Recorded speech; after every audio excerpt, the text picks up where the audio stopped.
How to paint a wall. Hello, and welcome to Video Jug. We are going to show you how to paint a wall just like a professional. Step 1. You will need a can of your chosen color of paint and possibly an undercoat, a pencil and paper, a measuring tape, a paint tray, paint brushes and a paint roller, a flat-headed screwdriver, a sponge, a roll of masking tape. Step 2. Calculate the amount of paint you will need.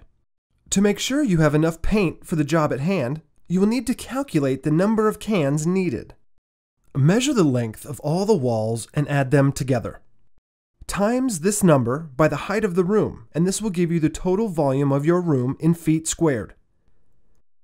Each 1 gallon can of paint will cover an average of between 118 and 150 square feet, and you should purchase enough for at least 2 coats. Step 3. Masking. The best way to get a straight and clean line between the wall and the baseboards, light switches, and anything else you don't want to accidentally paint is to mask them off with tape.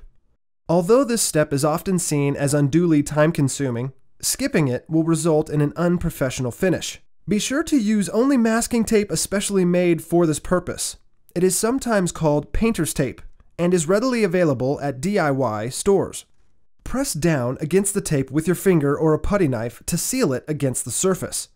This will prevent paint from seeping behind the tape. Step 4. Establish whether you will need a primer.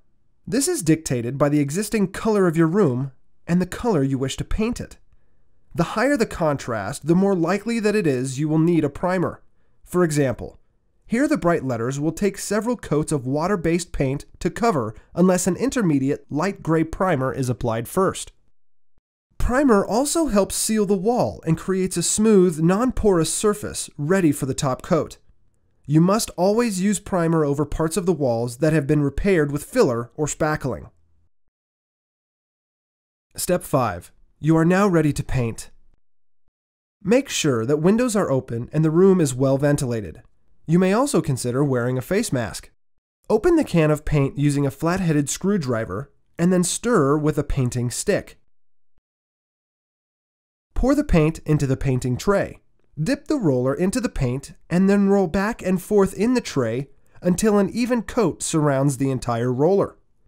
Do not add too much paint, as the roller will slide across the wall smearing paint and flicking it over you and the rest of the room.